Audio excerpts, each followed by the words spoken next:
小伙伴们平时刷淘宝的时候，有没有被推送过那种特别离谱的东西？有些一眼看上去就觉得，哎，这玩意儿不行，但是一边又很好奇。哎，今天我就替大家来当一回这个大冤种，买回来一大堆Switch 的神奇配件，看看它们到底有多离谱，还有一些确实挺好用的东西，待会儿也一起推荐给你们，纯主观体验，不含广告哦。第一件就是这个屏幕放大架，幸好看这个价格就知道吃个推了。包装它直接糊成一坨，只有字是清楚的。一般的放大镜都是凸透镜，这个不仅不凸，还有一圈一圈的螺纹。哎，这就是我们小学2年级学过的菲涅尔透镜，它的成本和重量都会比普通的凸透镜低很多。听说苹果的 AR 眼镜就会采用这种材料。好家伙，四舍五入，我这是提前接受了未来科技。使用说明就4步：抽出来，立起来，立起来，立起来。正常来讲，它应该是这样，确实能放大哦，但是中间就会有一坨海市蜃楼。哎 ，Lite 不是没有 TV 模式吗？有没有一种可能，把这个东西用在 Lite 上？放不上去。可以，这个标题我都想好了，震惊 ！Switch Lite 也能拥有大屏模式，大家可以把这个有用指数打在公屏上。我这里还有一个好东西，可以让你的 Switch 永不吃灰。当当，就是这个 Switch 防尘罩，不吃灰，物理。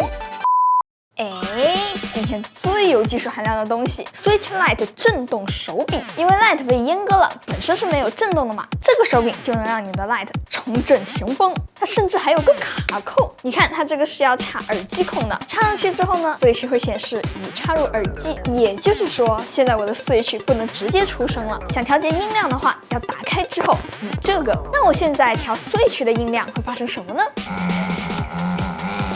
可以，我这个音量越大，它的震动就越强。它跟 Switch 本身适配的震动根本没有半毛钱关系。我不生产震动，我只是震动的搬运工。在它面前，众生平等，爆炸会震，碰撞会震，把声音开到最大，就连游戏的 BGM 都在震，我人麻了。放歌插个电脑看看。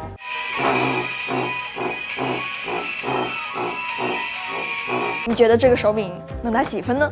再给大家看看这个 3D 立体 VR 眼镜，先无奖竞猜一下这个多少钱？这个做工在100块的价位里竟然还算不错，这不得赶紧打开咱们 Switch 上知名的 VR 游戏《旷野之息》看一看。有一说一哦，还真有那么个意思。VR 模式下，视角还会跟随你的头一起转，它可以调节瞳距和焦距。我的这个近视眼不戴眼镜也可以用，但是一般的 VR 要90帧以上才算合格 ，Switch 只有30帧，掌机模式的分辨率只有720P。再分成2个画面，四舍五入就只有360P，360P 加上30帧的 VR 糊成一坨，玩上半分钟都够我涂上半个小时。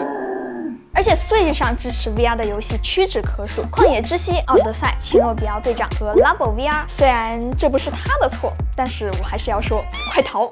市面上大多数的保护壳都是保护背面的嘛，这一款它就比较与众不同了，它是保护屏幕的。它单看呢就很像那种折叠起来可以当支架的平板壳，实际上它根本支撑不了。我还一度怀疑我是不是装反了，但是上面的开口完美的告诉我，它就是这么装的，所以我用的时候还得这样扒住它，不然就会。99块钱买这么一个壳，大家觉得怎么样呢？再来看这个无敌放大版 Switch 蓝牙音箱，不知道有没有小伙伴嫌弃过这个 Switch 的外放？那真就是一个能响。这个蓝牙音箱呢，就让 Switch 从能响变成了能听。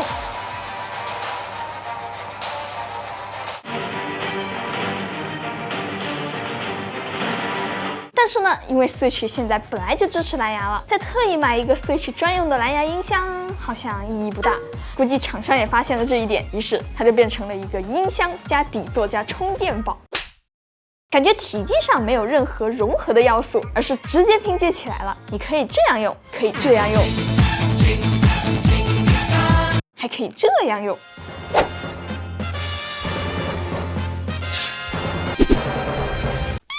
有一点我觉得很方便的是，如果你的显示器没有内置音箱，就刚好能搭配着用。它最大的缺点是完全不支持 OLED 版，OLED 版和普通版的大小还是有那么一喵喵区别的，平时用可能感觉不到，但是到了这种设计严丝合缝的产品上，简直就是跨物种。话说，要是把它和它结合起来，哎，我这不是可以原地造一个 Switch 家庭影院了？那么这个 Switch Max 音箱，大家觉得能打几分呢？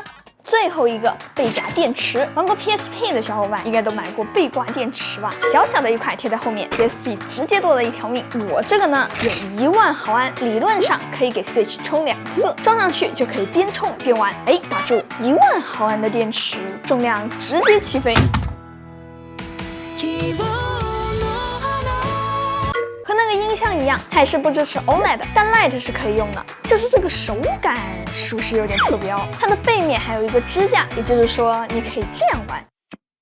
除了这些，我之前还在其他地方看到过一款放大版屏幕，是长这样的。看完我就沉默了。当我想要买一个回来一探究竟的时候，发现淘宝上面已经找不到这款产品了，可惜。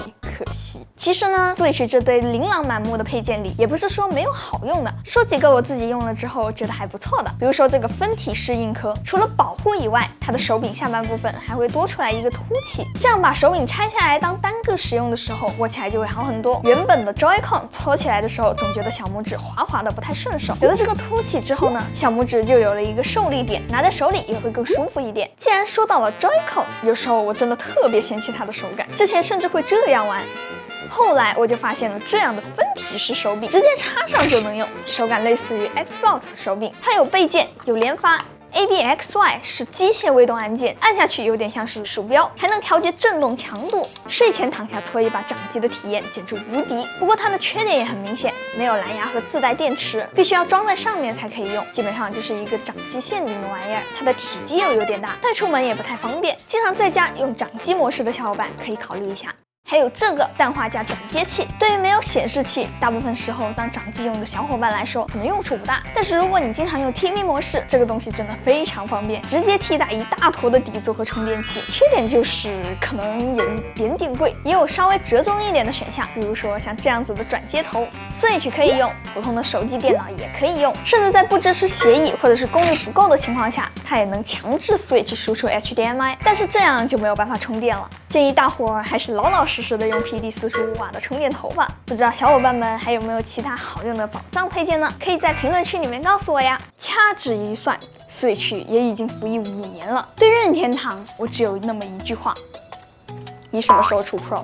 好了，那么以上就是本期视频的所有内容啦。如果这期视频还有点意思的话，记得给我点赞、3连关注哦，这对我来说非常重要。那么我是千里，咱们下期再见吧，拜拜。